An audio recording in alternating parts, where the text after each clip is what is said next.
اسی طرح دو اینٹ ہوں بلاک، ان دونوں کو آپس میں جوڑنے کے لیے اللہ رب العزت نے ایک تیسری چیز ہمیں بتا دی اور وہ سیمنٹ ہے.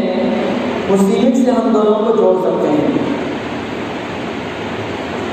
یعنی دنیا میں جتنی بھی چیزیں ہیں تمام چیزوں کو ایک کرنے کے لیے اللہ رب العزت نے ان چیزوں سے ہٹ کر کسی اور چیز کا وجود پیدا فرمایا ہے اور کسی اور چیز کو تخلیق فرمائی ہے.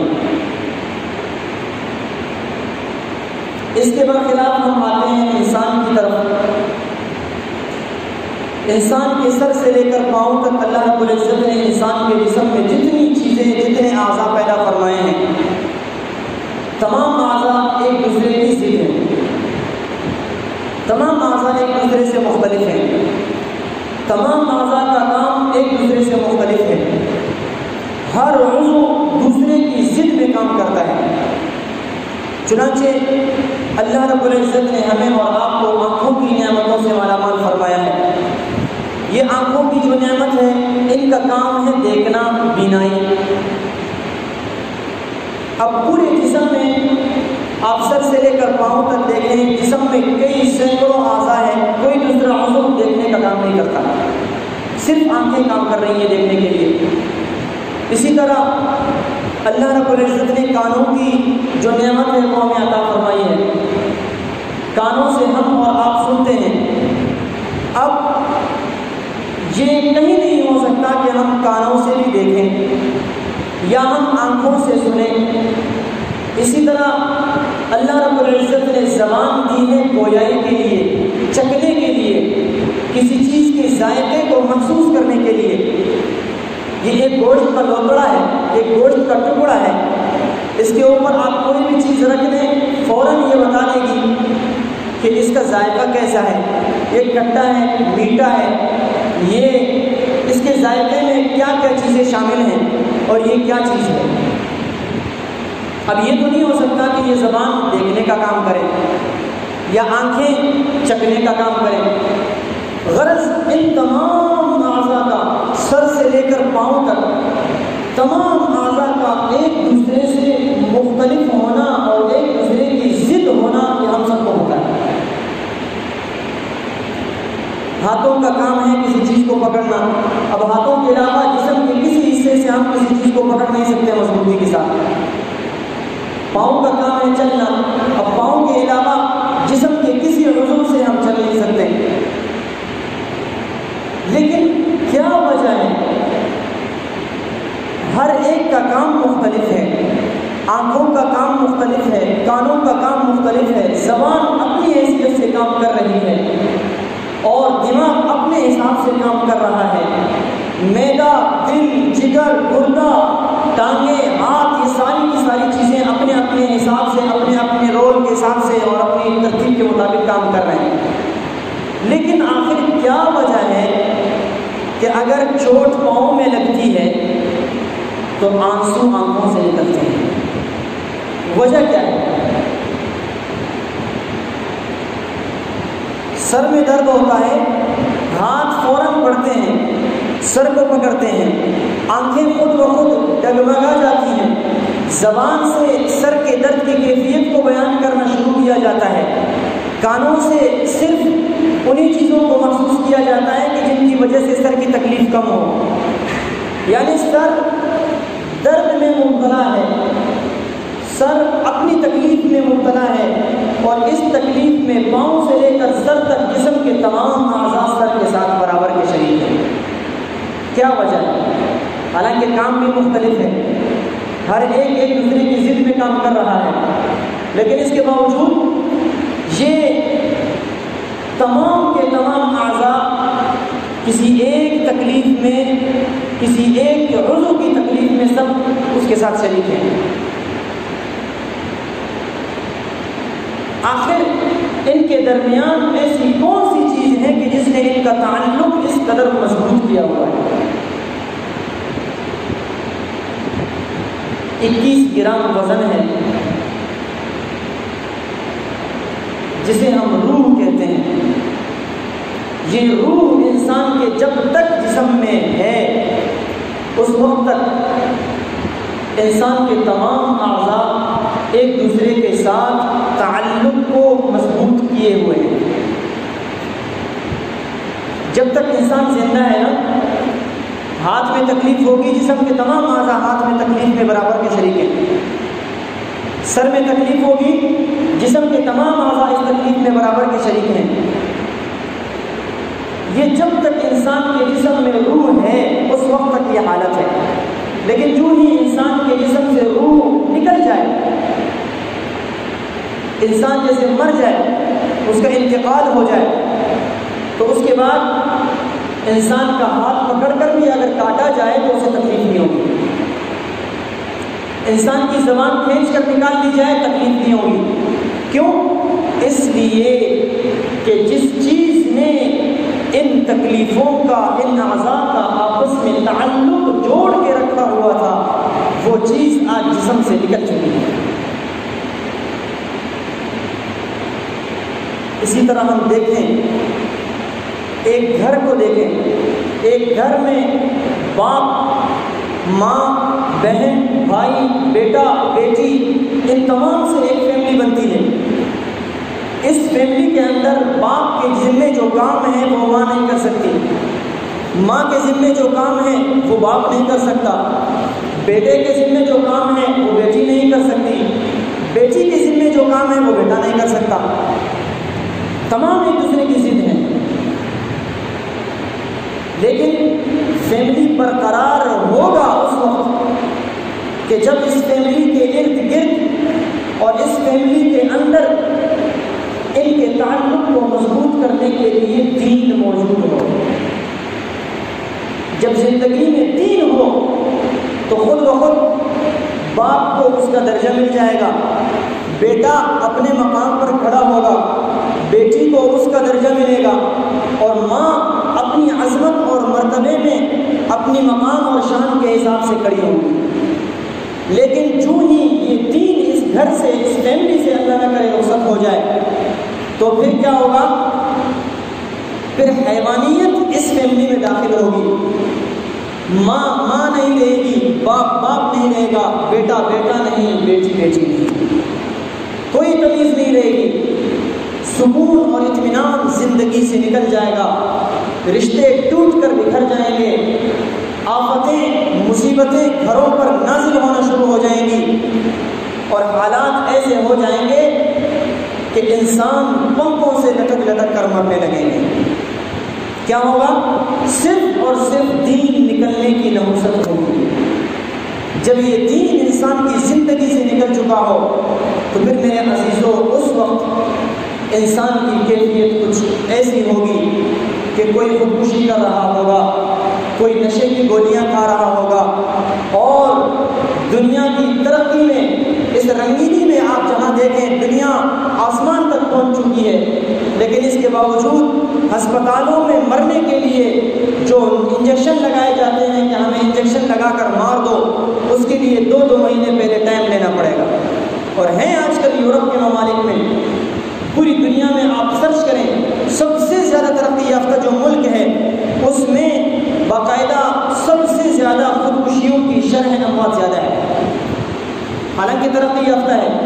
آج ہمارے ملک میں ہم سوچتے ہیں کہ ہم نے ایک کام کرنا ہے، ایک روڈ بنانا ہے، ایک سڑک بنانی ہے، اس کے لیے فنڈنگ کہاں سے کریں، اس کے لیے فنڈ کہاں سے لیں گے؟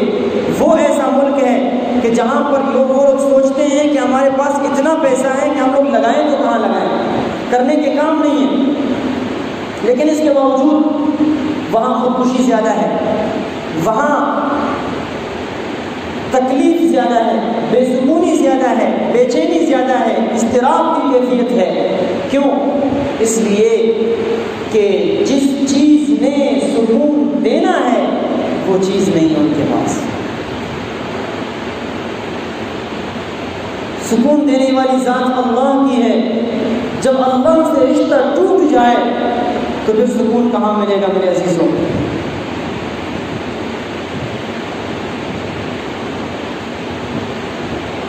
اللہ رب العزت کا اصول ہے کہ جب کوئی نعمت کسی انسان کو دی جائے، کسی قوم کو کوئی نعمت دی جائے، اگر وہ ان نعمتوں کی قدردانی کرنے والے ہوں تو اللہ رب العزت اس نعمت نعمت میں مزید خوبصورتی اور نکھار پیدا فرماتے ہیں۔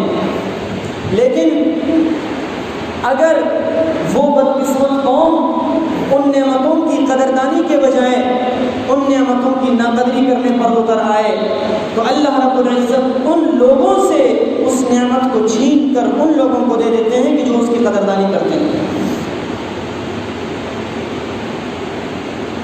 آپ مجھے بتائیں، آج مسلمان جب تکلیف میں ہو، مسلمان جب پریشانی میں ہو، اضطراب کی کیفیت میں ہو، تکلیف اور الم کا سما ہو، تو پھر انسان کہاں کا رخ کرتا ہے؟ ہمارا مرکز کہاں ہے؟ بیت اللہ۔ ہمارے مراکز مساجد ہیں، ہم مسجدوں کا رخ کر کے مسلمان اجتماعی حالت میں کھڑے ہو کر آہوازاری کرتے ہیں، سجدے میں رہ کر اللہ کے سامنے آنسو بہاتے ہیں اور اللہ سے گڑ گڑا کر اپنی تکلیفوں کو دور کرواتے ہیں۔ آپ مجھے بتائیں، آج یہ نعمت ہمارے مسلمانوں سے چھینی گئی ہے، مسجدوں میں جا نہیں سکتے۔ کس چیز کی وجہ سے؟ اتنی چھوٹی سی چیزیں ہیں کہ وہ آنکھوں سے نظر نہیں آتی، خوردبین لگا کر دیکھنا پڑتا ہے اسے، جراثیم ہے۔ جب اللہ سے رشتہ ٹوٹ جائے تو پھر اللہ رب العزت نمرود کو ایک لنگڑے مچھر کے پر سے مار دیتے ہیں۔ جب انسان اللہ کی بغاوت پر اتر آئے تو پھر پانی میں اللہ رب العزت فرعون کو غرق کر دیتے ہیں۔ ایک لنگڑا مچھر کیا کر سکتا ہے؟ انسان کے مقابلے میں ایک لنگڑے مچھر کی کیا حیثیت ہے؟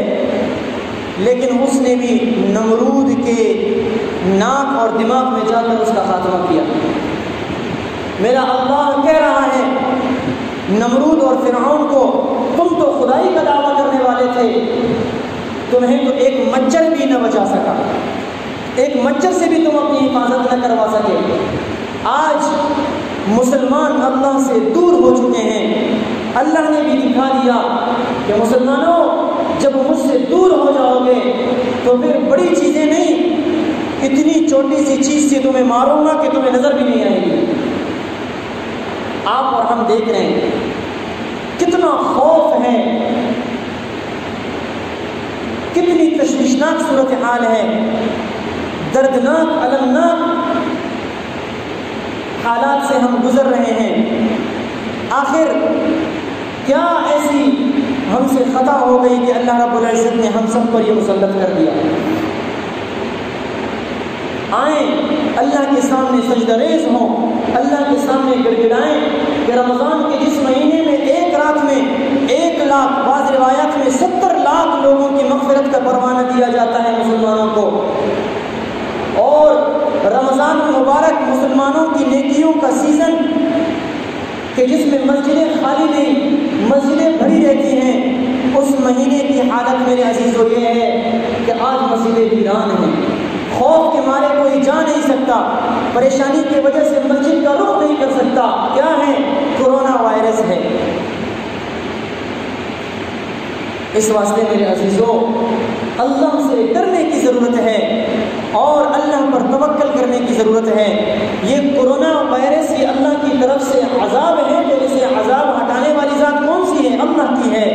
اللہ کے سامنے گڑ گڑائیں، اللہ سے معافی مانگیں، اللہ کے سامنے سجدہ ریز ہوں۔ اس امت میں جب تک یہ حالات موجود ہیں اس وقت تک میرے عزیزوں جہاں دوسروں کے لیے پریشانی ہے وہاں ہم اور آپ کے لیے ایک پیکج ہے، وہاں ہمارے لیے ایک موقع ہے، ایک گولڈن چانس ہے۔ کوئی کام نہیں، پورا دن فارغ ہے، کوئی کاروبار نہیں، باہر نکلنے کی ضرورت ہی نہیں ہے، گھروں میں ہیں، قرآن مجید کی زیادہ سے زیادہ تلاوت ہو، اپنے قرآن مجید کو درست کرنے کی فکر ہو، اور اپنی زندگی کی جو قضا نمازیں ہیں ان کو ادا کرنے کی کوئی ترتیب ہو۔ قرآن مجید اگر صحیح نہیں پڑھ سکتے ہیں، کسی کے سامنے زانو ترمز دے کر کے قرآن مجید کو سیکھنے کی کوشش ہو۔ انشاءاللہ یہ وبا کے جو دن دوسروں کے لیے مصیبت کے ہیں وہ ہمارے لیے نعمت کے دن بن جائیں گے۔ آج بھی ایسے لوگ موجود ہیں میرے عزیزوں عام دنیا دار لوگ ہیں. میں بذات خود اس کا چشمدید گواہ ہوں. بتانے کا مقصد یہ ہے کہ اس لیے کہ کسی کی بزرگی بیان کر رہا ہوں، صرف یہ کہنا چاہتا ہوں کہ ایک دنیا دار آدمی، فیکٹریوں کا مالک دنیا دار ہے، حافظ قرآن بھی نہیں، ناظر قرآن پڑھا ہوا ہے، اس کی کیفیت یہ ہے، اس کی عمر 60 سال سے اوپر ہے، کیفیت یہ ہے رمضان المبارک کے مہینے میں روزانہ کے حساب سے ایک قرآن کریم کی تکمیل کر رہے ہیں، روزانہ ایک قرآن مجید مکمل کر رہے ہیں. ہم نہیں کر سکتے کیا؟ کر سکتے ہیں، لیکن ہمت کی ضرورت ہے. لیکن یہ زمانہ ہے، یہ موقع ہے، اسے فائدہ اٹھائیں اور اس کو غنیمت جانیں. اللہ رب العزت ہمیں غنیمت جاننے کی توفیق عطا فرمائیں، اپنی زندگیوں کو دین کے مطابق بنانے کی توفیق عطا فرمائیں اور ان موقعوں سے فائدہ اٹھائیں. ان موقعوں میں ایک اور کام بھی کرنے کا ہے. ابراہیم بن ادہم رحمۃ اللہ علیہ ایک بہت بڑے بزرگ گزرے ہیں. اللہ رب العزت سے ملاقات کا شوق تھا، بڑے متقی اور پرہیزگار آدمی تھے. ایک دفعہ خواب میں دیکھتے ہیں ایک کمرہ ہے کہ جہاں میں بھی بیٹھا ہوا ہوں، اتنے میں ایک آدمی آتے ہیں، سفید داڑھی ہے، سفید کپڑے ہیں، پرنور چہرہ ہے، ہاتھ میں ایک رجسٹر ہے. وہ آتے ہیں اور سامنے کونے میں بیٹھ کر کچھ لکھتے ہیں. ابراہیم بن ادہم رحمۃ اللہ علیہ پوچھتے ہیں کہ کون ہو؟ وہ کہتا ہے کہ اللہ کا فرشتہ ہوں، ایک نورانی مخلوق ہوں. ابراہیم بن ادہم رحمۃ اللہ علیہ پوچھتے ہیں کیا لکھ رہے ہو؟ وہ کہتے ہیں کہ ان لوگوں کے نام لکھ رہا ہوں کہ جو اللہ سے محبت کرتے ہیں. یہ ذرا دل پہ نقش کر لینے والی بات ہے. ان لوگوں کے نام لکھ رہا ہوں کہ جو اللہ سے محبت کرتے ہیں. ابراہیم بن ادہم رحمۃ اللہ علیہ بزرگ تھے، اللہ کے ولی تھے. پوچھا کہ اس لسٹ میں ابراہیم کا نام ہے؟ اپنے بارے میں پوچھ رہے ہیں کہ اس لسٹ میں جس میں آپ لکھ رہے ہیں نام، اس میں ابراہیم کا نام ہے؟ فرشتہ اوپر سے نیچے تک ساری لسٹ کو دیکھتے ہیں اور دیکھنے کے بعد کہتے ہیں کہ آپ کا نام نہیں. ابراہیم بن ادہم رحمۃ اللہ علیہ کی آنکھ کھلتی ہے، پریشان ہوتے ہیں، پورا دن عبادت میں گزار دیتے ہیں، روتے ہیں، اللہ سے آہوازاری کرتے ہیں اور اللہ سے گڑ گڑاتے ہیں. رات ہوتی ہے، رات کو پھر بیٹھے بیٹھے آنکھ لگ جاتی ہے. پھر دیکھتے ہیں کہ وہی بندہ آ رہا ہے اور بیٹھ کے ایک رجسٹر میں جو ہے وہ نام لکھ رہا ہے. پھر پوچھتے ہیں کون؟ کہتا ہے فرشتہ ہوں. کہتے ہیں کیا لکھ رہے ہو؟ کہتے ہیں آج ان لوگوں کے نام لکھ رہا ہوں کہ جن سے اللہ محبت کرتا ہے. کل تو ان لوگوں کے نام لکھ رہا تھا کہ جو اللہ سے محبت کرتے ہیں، آج ان لوگوں کے نام لکھ رہا ہوں کہ جن سے اللہ کی ذات خود محبت کرتی ہے. ابراہیم بن ادہم رحمۃ اللہ علیہ نے پوچھا اے اللہ کے مخلوق، کیا ابراہیم کا نام ہے اس لسٹ میں؟ فرشتے نے یوں نیچے کی طرف سے اوپر جاتے ہوئے پورے لسٹ کو دیکھا اور سب سے اوپر آ کر کہا ہاں ابراہیم، اس لسٹ میں کہ جس میں اللہ ان لوگوں سے محبت کرتے ہیں، اس لسٹ میں سب سے پہلے نمبر پر تمہارا نام ہے. ابراہیم اتنے خوش ہوئے. ایک بندے کو اگر یہ پتہ چل جائے کہ اللہ کی ذات مجھ سے محبت کرتی ہے میرے عزیزو، اس کو دنیا میں پھر کیا چاہیے؟ کسی نے پوچھا کہ اللہ نے اتنا بڑا اعزاز آپ کو عطا فرمایا کہ اللہ آپ سے خود محبت کرتے ہیں، وجہ کیا ہے؟ تو ابراہیم بن ادہم رحمۃ اللہ علیہ نے فرمایا احب الخلق الی اللہ عیالہ، کہ اللہ کے نزدیک دنیا میں سب سے زیادہ پسندیدہ لوگ، سب سے زیادہ پسندیدہ جو مخلوق ہیں وہ اللہ کے اپنے گھر والے ہیں، اللہ کے اپنے عیال ہیں، جنہیں اللہ نے بنایا وہ اللہ کی مخلوق، وہ اللہ والے ہیں. اللہ والے مطلب اللہ نے انہیں بنایا. اور اللہ کے نزدیک سب سے زیادہ محبوب ترین بندہ وہ ہے کہ جو اللہ کے گھر والوں کے ساتھ، یعنی اللہ کی مخلوق کے ساتھ اچھا کرے، بھلائی کرے، نیکی کرے. غریب ہے اس کی مدد کرے، دیندار ہے اس سے محبت کرے، کمتر ہے اس پر شفقت کرے، اعلیٰ ہے اس سے محبت کر کے اس کا ادب کرے، تعلیم یافتہ ہے اس کے تعلیم سے فائدہ اٹھائے، کسی کے لیے بھی دل میں نفرت نہ ہو بلکہ محبتیں ہی محبتیں ہوں۔ چنانچہ حضرت ابو ذر رضی اللہ تعالیٰ عنہ کے بارے میں آتا ہے کہ عبداللہ بن عمر رضی اللہ تعالیٰ عنہ نے ان سے پوچھا کہ اے اللہ کے محبوب صلی اللہ علیہ وسلم کے محبوب صحابی، کہ آخر کیا وجہ ہے کہ اللہ کے نبی صلی اللہ علیہ وسلم نے تمہیں جنت جانے کی بشارت کی ہے؟ تو فرمانے لگے اور تو کوئی وجہ نہیں ہے، صرف ایک وجہ جو مجھے سمجھ میں آتی ہے وہ یہ ہے کہ رات کو سونے سے پہلے میں اللہ کی تمام مخلوق کے لیے دعا کر کے سوتا ہوں اور تمام مخلوق کو معاف کر کے سوتا ہوں۔ تو اس واسطے آج کے ان دنوں میں ان حالات میں ایک کام کرنے کا یہ ہے کہ اپنے سے کمتر لوگوں پر نظر ہو۔ ہمارے گھر میں 2 وقت کا کھانا پک رہا ہے تو ان لوگوں کی فکر ہو کہ جن کے گھر میں 1 وقت کا کھانا بھی نہیں ہے۔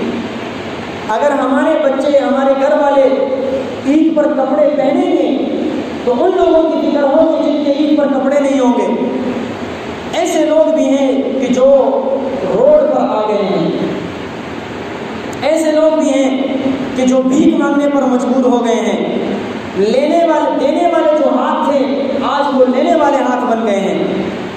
تو اس واسطے ان لوگوں کی بھی فکر ہو اور اللہ سے گڑ گڑا کر دعا مانگے، اللہ سے پناہ مانگے۔ یہ اللہ تعالیٰ نے ایک آزمائش میں امت کو ڈالا ہے کہ آزمائش مجھ سے دور ہو جائے اور اس آزمائش سے جلد از جلد امت کی یہ کشتی کنارہ لگے۔ اللہ رب العزت ہم سب کی وہ عبادتوں کی وہ رونقیں، وہ عبادتوں کا مزہ، وہ عبادتوں کی چاشنی، وہ مسجدوں کی بہاریں، وہ رمضان کی رونقیں، وہ آبادیاں، وہ مدارس میں قرآن کی صدائیں، مساجد اور مدارس اور مراکز اور خانقاہ میں قال اللہ قال رسول کی صدائیں اللہ رب العزت دوبارہ ہمیں زندگی میں سنا دے۔ ہم اس دن کے منتظر ہیں۔ یقیناً واللہ دل خون کے آنسو ہوتا ہے جب مسجدوں کو ویران دیکھتا ہوں۔ آپ کے ہاں تو شکر ہے کوئی پابندی نہیں، کوئی سختی نہیں، لیکن شہر کے اندر بڑی بڑی مساجد ساری بند پڑی ہیں۔ گزرتے ہوئے رونا آتا ہے، دل خون کے آنسو ہوتا ہے۔ ان کی قدردانی کریں، ان مساجد کو آباد کریں، اس امت کو اپنا درد سمجھ کر اپنے لیے جو نہ اپنے لیے امت کے لیے دعا کریں کہ اللہ رب العزت ہم سب کو عافیت دارین نصیب فرمائے، اپنی حفظ و امان میں رکھے اور اس مصیبت سے ہم سب کو کنارہ کرنے کی توفیق عطا فرمائے۔ اور جتنے لوگ مبتلا ہیں، جتنے لوگ پریشانی میں ہیں، اللہ رب العزت ان تمام کی پریشانیوں کو دور فرمائے، ان تمام کی دستگیری فرمائے اور ہم سب کی حفاظت فرمائے۔ وآخر دعوانا الحمد للہ رب العالمین۔